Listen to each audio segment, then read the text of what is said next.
unaccounted for payments. We were told that you used a total of 81,000 Ghana cedis for goods and services or provisions. And then when the auditors came, you were able to account for just 55,000 out of the 81. Why was it so? Honorable Chair, there were some documents that were not properly attached to reset payment vouchers, and that hasn't been rectified. When was it rectified?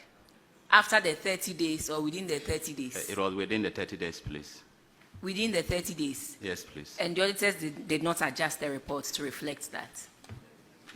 Auditors, please, can you help us? Honorable Chair, it is not within the 30 days. Oh, sir, are you what's your position there?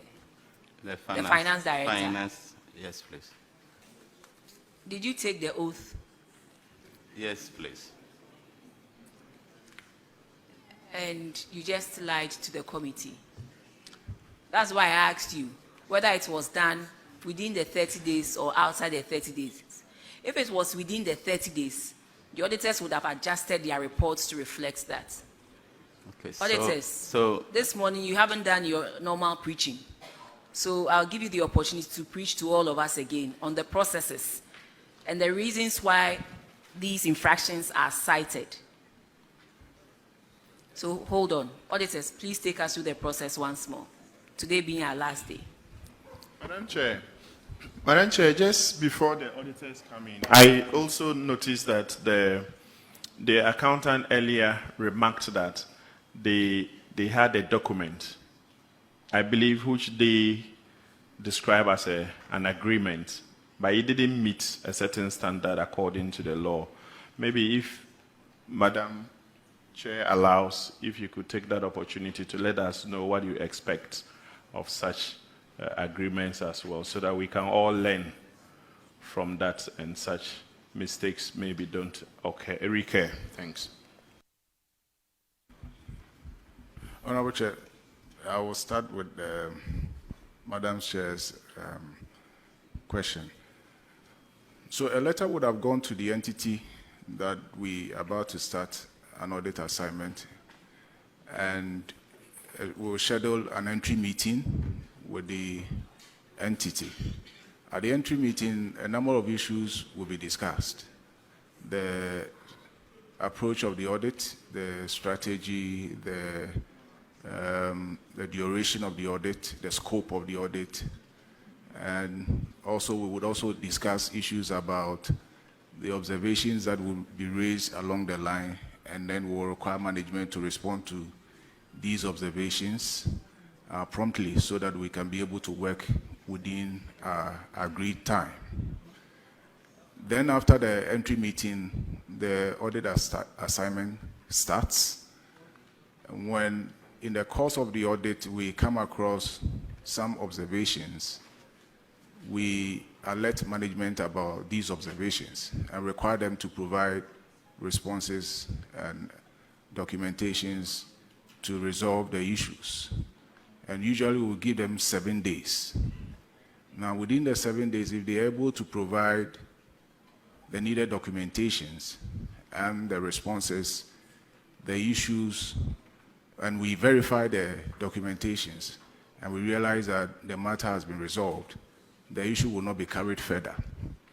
But if the documentations and the responses provided are not adequate, then the issues will still be pending. And they'll be pending and will be put into the draft management letter, which will be discussed at the exit meeting. At the exit meeting, we give them an opportunity to come good on those infractions that we have noted.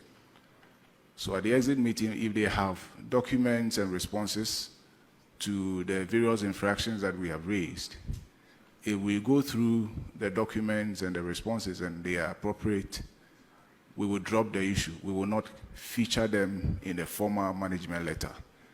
But if they are unable to present responses and documents at the exit meeting to resolve the infractions that we have raised, then the audit issues will be carried further into the formal management letter.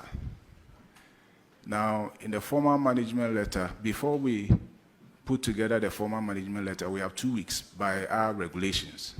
Within the 2 weeks, if they are able to come back with documents and responses to resolve the matter, we will not capture the issues in a formal management letter. But if they are unable to do so, the issues will end up in the formal management letter. I must say that if the documents and the responses they provide resolves part of the issue, we will only carry what is left into the formal management letter. Assuming we have raised an issue on unsupported payment, and they have been able to provide documents to support part of the amount. Say the amount was 100,000, and they've been able to provide documents to support 50,000. The balance of 50,000 is what will end up in the formal management letter. After the formal management letter is issued, the entity has 30 days to respond per our act. So within the 30 days, if they're able to provide responses and documentations to resolve the infractions that we have raised, the issues will not be considered when we are putting together the Auditor General's reports that will be presented to Parliament at the end of June every year. So within the 30 days, if they're able to provide documents and responses which are appropriate and they address the issues, then we will not carry them further. But if they are unable to do so, those issues will be considered as issues that should end up in the AG's reports. And so these are the processes that we go through and the window of opportunities that are given to the various entities to take advantage of and address these issues that we come across in the course of our work. Thank you very much. And regarding the issue about the agreement, what the document they presented, per my understanding from the team, did not meet the standards of a very good agreement. I mean, there should be terms when it comes to the agreement. There should be dates as to when the amount is supposed to be recovered and all of that. And some of these features were absent, and so we did not see it as a proper agreement, so we rejected that document, and we asked that they recover the amount, and that has been done. Thank you. Madam. Yes, so Honorable the Chair. auditors say the amount has been recovered. Yes, please. Yes, So- I just wanted to back it with, what you did amounts to government lending because this is public funds. And when it comes to government lending, you check PFM Act 67. Though you are not required to fulfill everything, but at least, like they said, under normal circumstances, you should have even proposed the rate of interest because it was government money you were given to. So they were right when they said it did not meet the law. Because per the PFM Act, Section 67, you are even supposed to propose the rate of interest and also show the results of the risk assessment and also have something in place showed the person defaults. But here, the person has paid, but all these things were not there. And that is why the auditors said it did not meet the standard. Not because they felt they had some standard to fulfill, but then the PFM Section 67, because it's government rather lending to somebody, and it's all spelled out here in Section 67. So, Honorable Chair, thank you. On the issue of the within 30 days, I just want to retract an apology. Actually, the document was submitted immediately after the 30 days. Okay. All right, you are discharged. Thank you.